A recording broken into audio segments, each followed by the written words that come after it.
بسم الله الرحمن الرحیم. السلام علیکم ملګرو. د پښتو متلونو سره ستاسو په خدمت کې حاضر یم. راځئ اول زما د خوښې متلونه واورئ. اول سلام ورپسې کلام، اصل ته اشارت کمسل ته کوتک.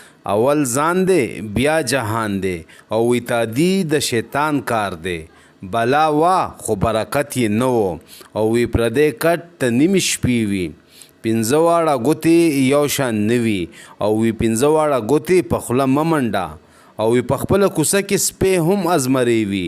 په خندا پسې جړا وي په جړا پسې خندا وي او وی په یو ګل نه سپرلی کیږي او وی پیاز دی وي خو په نیاز دی وي. پیر که خس وي د مرید بس وي او پردي خواړه یا پور دی یا پیغور او وی په خپله خر نه لري د بل اس پورې خاندي. په یو کتاب څوک نه مولا کیږي، په خپله مې مولا کړې ځان ته مې بلا کړې او وی پړ مې کا مړ مې کا او وی تور بانجان هیڅ بلا نه وهي. تشه لاسه ته مې دښمن یې، څه جرنده خراپه څه غنم لوانده، چې څه کرې هغه به ریبې او وی ځمکه هغه سوځي چې هور پې بلیږي. چې اړکه د سرو زرو شي څوک یې په خېټه نه منډي او وی چرګه مې ناجوړه ده بانه مې ورته جوړه ده. چې غل نه د بادشاه نه مه یریږه او ماشوم چې اونه جاړي مور پی نه ورکوي.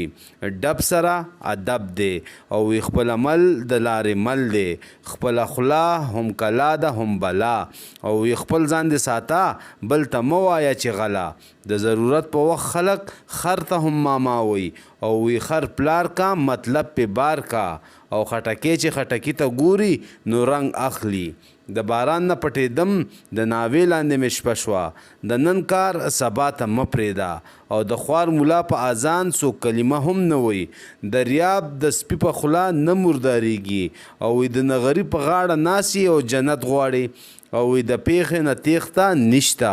د صبر میوه خوږه وي، د ګونګي په ژبه خپله مور پوهیږي او د خر مینه لغته وي.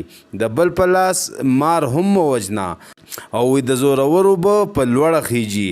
د مشرانو خبره د کاڼي کرښه ده، روغ صورت نیمه بادشاهي ده. روغ صورت تل اختر دی او ویړون د خدایه څه غواړي دوه سترګې. زوړ امام زړې ته راوي، جرنده که د پلار ده خو په وار ده او وی سل دې مره د سلو سردار دې ممره او سترګې له سترګو شرمیږي.